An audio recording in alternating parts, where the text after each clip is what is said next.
Hi everyone, my name is Charlie and today I have a book called.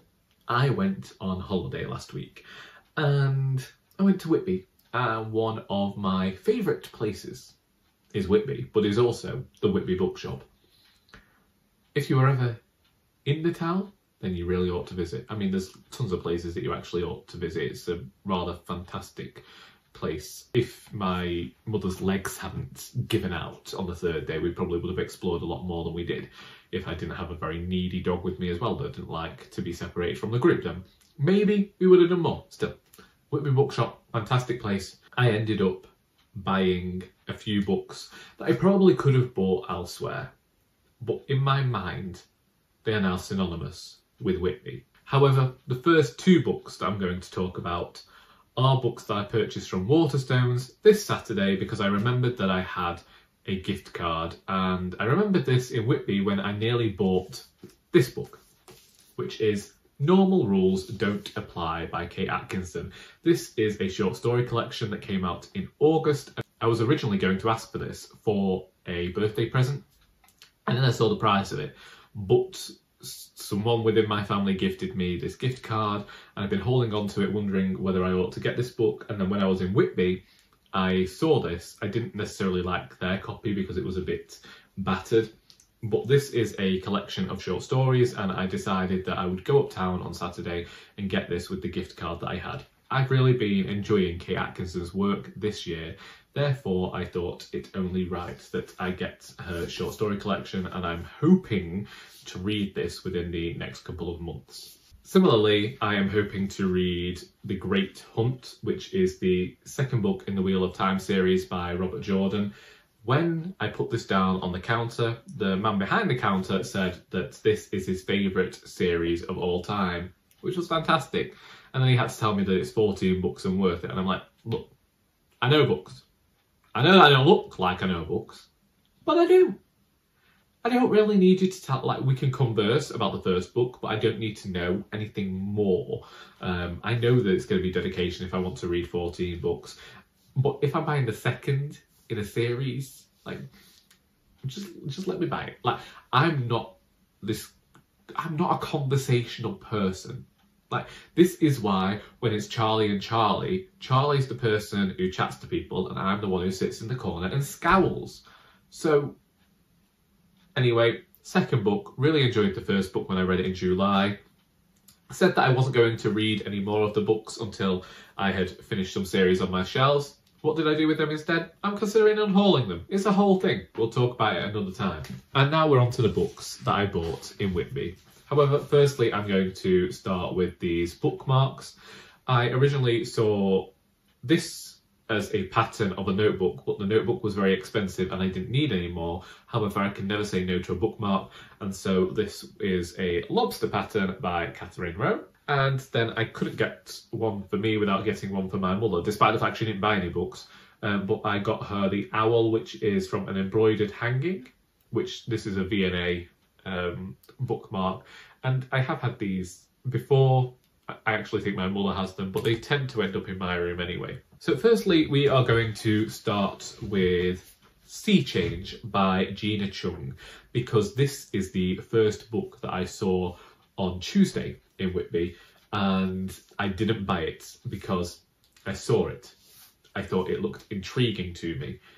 And then I read the blurb, which I'll read for you now. So, Row is heartbroken. Her long-term boyfriend has accepted a one-way ticket on a mission to colonise Mars.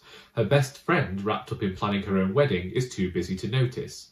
Her only consolation is Doris, the magnificent giant Pacific octopus her father brought to Row's aquarium before he disappeared 15 years ago. Doris can change into colours no one's ever seen before. She comes from the deepest part of the Bering Strait, where conditions are hostile to life. She is the only thing that connects Row to her missing father. When the aquarium announces that Doris is to be sold, Row self-destructs. Wading through memories of her youth and with the tough love from her family and friends, she must come to terms with her own place in an ever-changing world. I don't know why, but I read that blurb, I put the book back.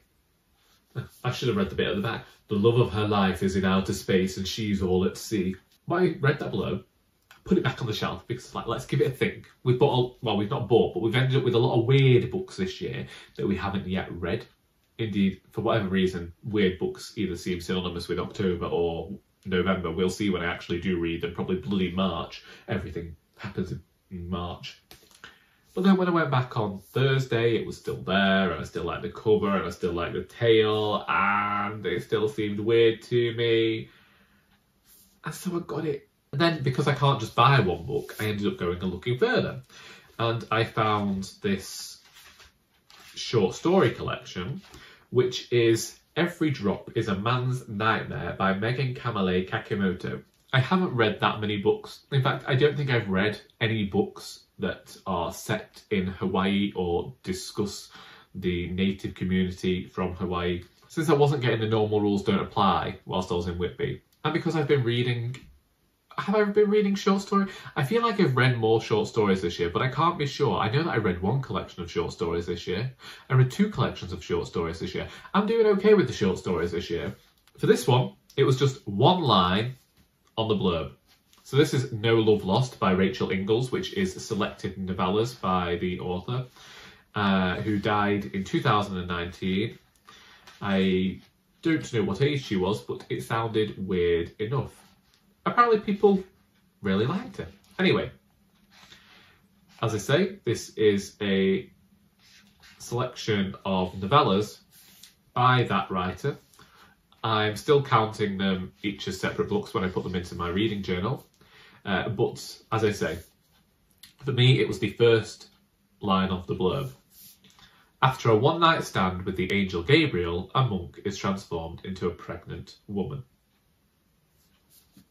I was just like, okay, we got to give this one a go. And those 3 books, they were all left with on Tuesday. I thought, that's it. That's a good enough haul for Whitby. That cost me near 50 quid. I thought, I even left and I said to my mother, that is the most I've spent on new books this year, right? So I went back. I saw this book called Sheep's Clothing by Celia Dale. And I was certain that I'd heard of it before. I couldn't remember why. But it is 2 women who have left Holloway Prison who go and start scamming older ladies.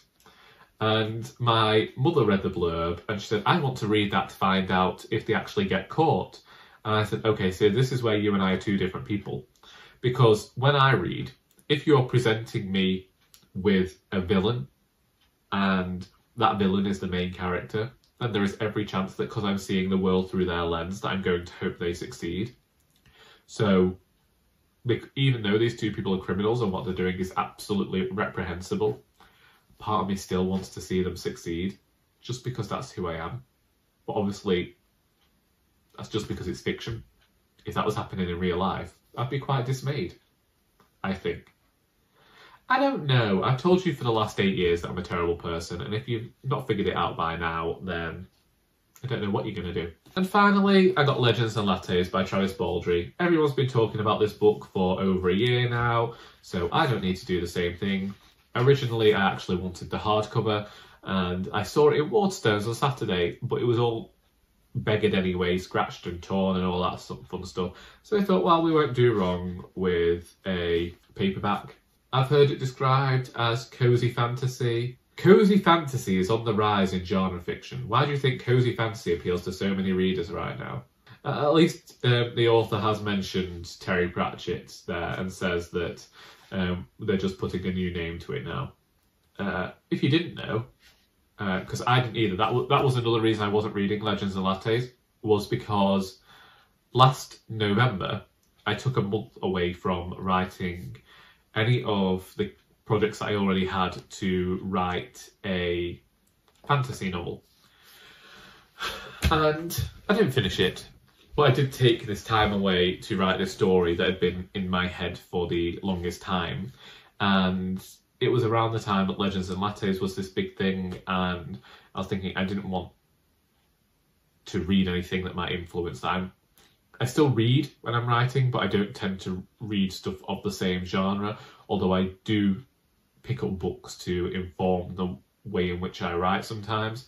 It's one of the reasons I was reading Neverwhere at a certain point last year, but I didn't continue doing that because it wasn't necessarily it didn't necessarily show me how to do what I wanted to do.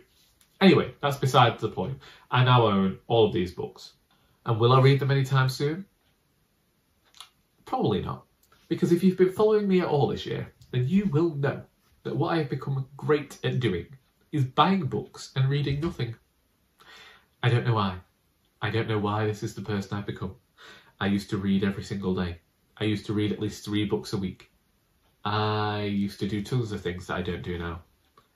Now, I'm lucky if I can finish reading a 150-page book in a fortnight. Because that's just who I am. I read slowly.